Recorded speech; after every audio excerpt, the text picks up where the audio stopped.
C'est bon, merci. J'ai vu des cadavres éparpillés sur le sol, couverts de mouches. Lorsque nous les avons vus, je me suis sentie étourdie et j'ai eu des maux de tête. La route était défoncée et pleine de débris. Il y avait des cadavres partout. Nous avons dû partir parce que les forces d'occupation avaient frappé à notre porte. Nous les avons laissés entrer, ils ont fouillé l'appartement et l'ont détruit. Nous avons été pris au piège, rencontrant des chars sur chaque route que nous avons empruntée. Et partout, il y avait des cadavres. Farah Rahim, 12 ans, mars 2024.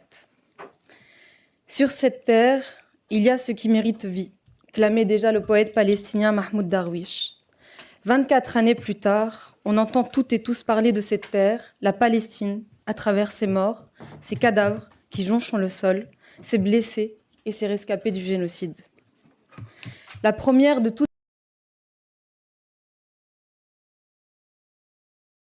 qui sont réduits à des chiffres. Ahmad Al-Naouk nous l'a très justement rappelé en propos introductifs. Dites leur nom, montrez leur visage, partagez leurs témoignages. Quand ma jambe a été amputée, j'ai demandé « Où est ma jambe ?» Je ne la trouve pas. On m'a dit qu'elle était allée au paradis. Ma sœur et moi étions assises dans la chambre quand soudain, j'ai entendu un fracas qui m'a fait mal aux oreilles. J'ai senti l'avion de guerre frapper mes pieds. Ils nous ont sauvés des décombres et m'ont installée sur un lit d'hôpital. Puis mes cousins sont arrivés et m'ont dit « Ta mère, ton père et ton seul frère ont été tués. Prie pour eux. » Je souhaite obtenir une prothèse pour que ma sœur et moi puissions aller vivre à l'étranger et réaliser mon rêve de devenir médecin. Razan Mounir, 11 ans, mai 2024. Qui d'autre que les enfants peuvent, en plein génocide, continuer à rêver? Les enfants palestiniens espèrent d'un avenir que personne n'est prêt à leur offrir. Décapités, amputés, affamés, comment l'insouciance peut-elle survivre à cet innommable coup de la résistance, à ce projet colonial? Les enfants palestiniens concentrent à eux seuls toutes les urgences humanitaires auxquelles le monde reste bien impuissant, voire sourd. Mais la cause palestinienne n'est pas seulement un enjeu humanitaire. C'est d'abord et avant tout une question politique. Le cessez-le-feu est l'impératif humanitaire, la libération de tout le peuple palestinien est lui l'impératif politique.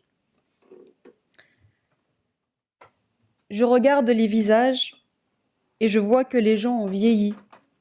Ils ont peur de nouveaux massacres, peur d'un nouveau déplacement.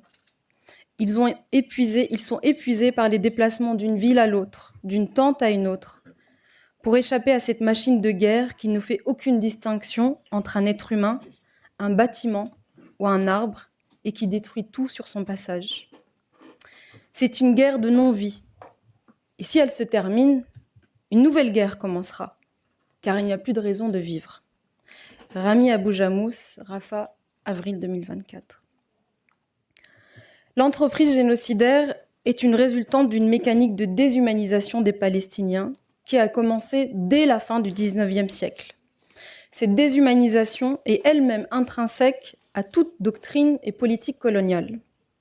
La question palestinienne concentre à elle seule une intersectionnalité de lutte pour l'autodétermination et la dignité des peuples. La Palestine libère le monde qui prétend la libérer.